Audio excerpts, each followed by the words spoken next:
In the last class, already we discussed the third chapter, the economic reforms 1991. We can say liberalization, privatization, globalization. In this chapter, already discussed what is LPG, liberalization, privatization, globalization, why it was established and when it was established. Then last class we discussed the WTO. What is the WTO, World Trade Organization? Why WTO established? What are the main objectives and aims of the WTO? So WTO was established in the January 1995 under the GATT, General Agreement Trade and Tariff. In the General Agreement Trade and Tariff, it was established in the year 1995. So some of the objectives are already studied, discussed in the last class. So today we will discuss the important areas of liberalization. What are the important areas are there? Important areas of liberalization. So 5 important areas of liberalization are there. First one is the deregulation of industrial sector. Deregulation of industrial sector. So deregulation means whatever regulations are there is removed. Means whatever government restrictions are there. What is liberalization? Liberalization means give freedom to the people to start any business, or whatever restrictions are there should be removed from the public sector or private sector. Whatever private sector restrictions are there, it should be removed from the government or economic activities, that is called as liberalization. So first point is that deregulation of industrial sector. In this first point is that reservation of public goods is reduced. Means in public goods, government industries, some of the goods are reserved. So here reservation of the public goods was reduced, is from 17 to 2. Means before 1991, for the public goods, means government industries goods are already reserved for the 17. After 1991, it was decreased 17 from 2. Means before is 17, now is 2. That is the first point, is that reservation of public goods industries is reduced or decreased from 17 to 2. Second point is that industrial licensing was abolished. Means before 1991 government was announced, yes, license is compulsory. If you wanted to establish a new industry,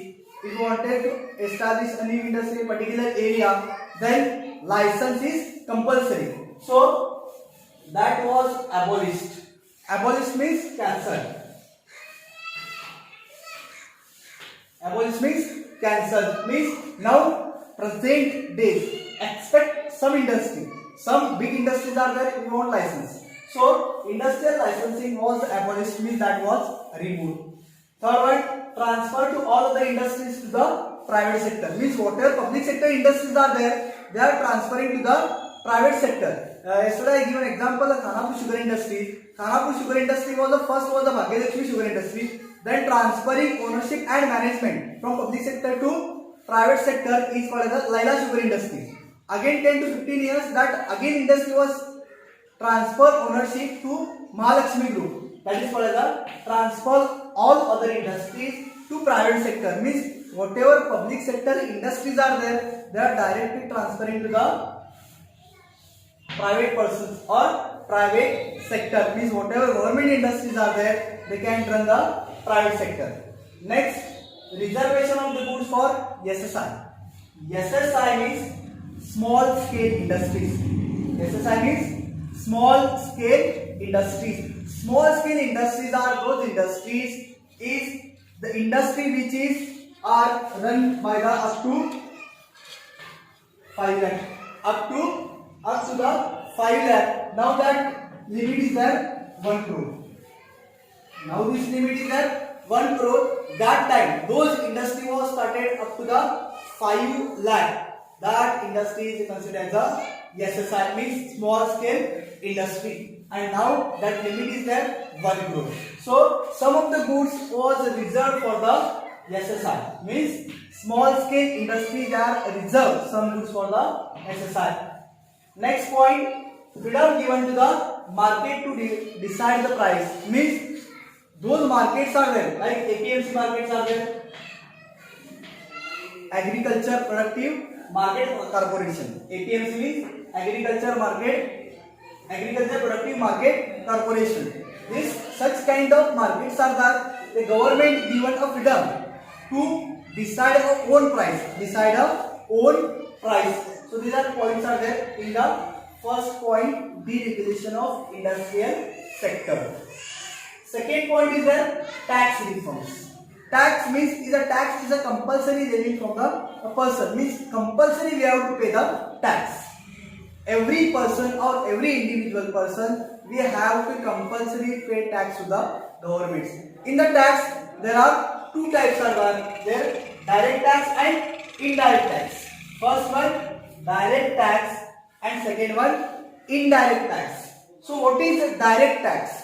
Direct tax is a tax, the tax which is levied from directly from the income. Just understand, direct tax is a tax which is levied from directly from the income or wealth. Okay, example, a particular person,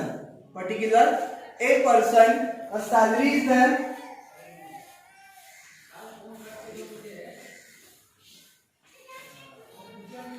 A particular A person salary is there 1 lakh rupees. So direct tax means this person income is there 1 lakh rupees. Suppose government 10% income tax is there. 10% income tax is there means salary will come in the account 90,000. It will not come 1 lakh. And government never asked, yes, we are cutting the income or cutting the tax. There your account, in your account salary will be credited 90,000 only, not 1 lakh, because 10% is a income tax is there. 10% is a income tax, that is called as a direct tax.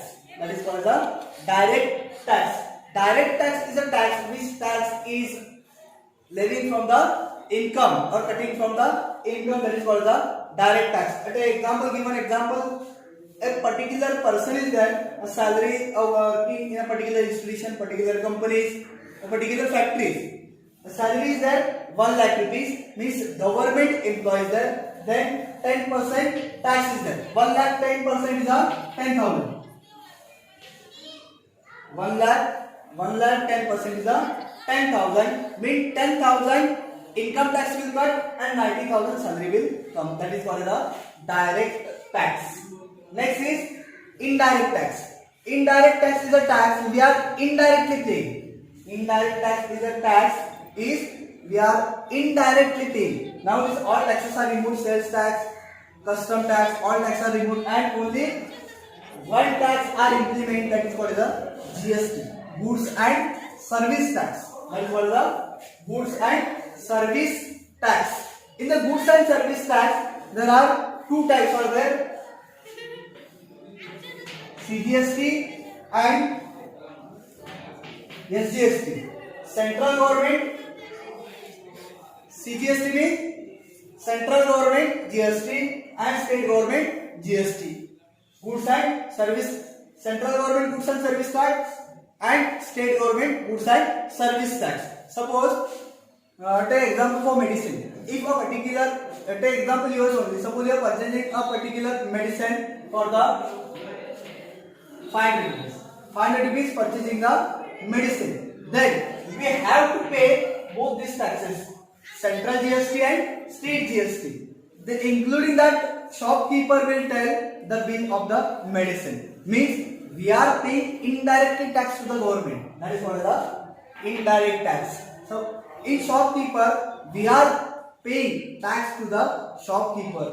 Shopkeeper will pay tax to the government. Suppose if you are paying the tax to the shopkeeper, bill is necessary. Suppose you are purchasing the bill, means you are taking the demanding the bill, then only your tax is submitted to the government. Means paying for the government. Otherwise, that tax is the shopkeeper pocket. That is called the indirect tax. Means indirectly we are paying to the government. We are purchasing the medicine. We are paying tax to the medical shopkeeper, not to the government. We are paying tax to the medical shopkeeper, and then medical shopkeeper will pay to the tax to the government. That is called the indirect tax. So there are two types of taxes are there: direct tax and indirect tax. Direct tax is a tax which is derived from the getting from the income, or indirect tax means indirectly pay. Indirectly pay.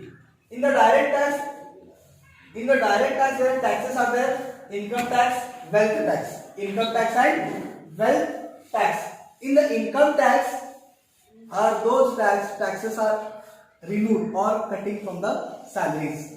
So next is that financial sector reforms. Financial sector reforms.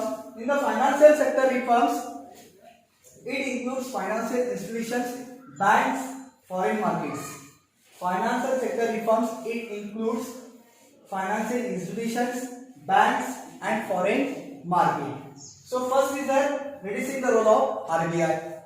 First important point is that reducing the role of RBI. Reducing the role of RBI. RBI means Reserve Bank of India. So Reserve Bank of India was established in the year 1935. 1935. In the 1935, bank was Reserve Bank was established and it was nationalized in the year 1949. It was nationalized in the year 1949. So Reserve Bank of India was established in the year 1935 and it was nationalized in the year 1949. That is why the reducing the role of RBI means everywhere the RBI is necessary, that role was the RBI, some of the reduced. Next point, bank are given freedom to the fix their own interest, means every bank have a right to fix their own interest. Interest means in Marathi you can say व्याज. So banks are given freedom to the fix their own interest, like State Bank of India is there, Syndicate Bank is there. Whatever under the RBI nationalized banks are there, they can fix their own rate of interest or own interest. Next one, establishment of new private banks. Establishment of new private banks means now some banks are merged, like Canara Bank, Syndicate Bank. Both banks are merged. So that is called the establishment of new private sector bank. Next is that freedom given to the commercial bank to open new branches. Why is necessary to open new branches? Is very necessary to open new branches because suppose in the Belgaum a Syndicate Bank is there in the Maruti Gari. That is the big bank is there. Suppose in the big bank is there in the necessary is to provide to loan. Suppose in the Maruti Bank is there Belgaum and customers are there from the Chennama, Bogares and that all sides, club roads. Then this syndicate banks are necessary to establish new bank in the Chennama or whatever club road is there is necessary because the one bank is not handle all the customers. That's why we wanted to open a new account. That time the branch manager or that bank holder will ask which is your area, give me your Aadhaar card and give me your ration card. Either Aadhaar card, either ration card. If your bank is there near in the Chennama circle and if you came for the Bogares, then the bank holder will tell you go to the Chennama branch and open the new account because that bank is near to the from your home. That is what the freedom given to the commercial bank to open new branches. Next point is that foreign investment limit is increased 50%. Foreign investment limit bank to increase a 50% means whatever foreign limit is there, investment of the foreigners that was totally increased is whom a 50%. Means any person coming in India start a new business. Yesterday I give an example. FDI, foreign direct investment means any person coming in India start a new business. If a particular a person coming from the China and started a new business in India, then paying the tax to the Indian government and that investment in the Indian government only means Indian bank only. That is called the foreign investment limit bank is increases. So today are discussed important areas of liberalization. 3 points: deregulation of industrial sector. In this industrial sector, reservation public goods are decreased, 1772. Then industrial licensing was abolished. Then some goods of the SSI, means some of the goods reserved for the SSI means small scale industries. Then freedom given to the market decide, means every market given a freedom to decide a own price. Then next point is tax reforms. In the tax reforms, there are two types of taxes are there: direct tax and indirect tax. So direct tax is a tax which is a tax we are paying directly, or indirect tax is a tax is paying we are indirectly. That is what is the tax reforms. Next point is the financial sector reforms. It is where financial institutions, commercial banks and institutional banks. So reduce the role of RBI. Reserve Bank of India was established in the year 1935 and it was established nationalized 1949. Bank was established before independence, means 1935, British period of time, but it was nationalized in the year 1949. Then banks given to freedom fix their own interest.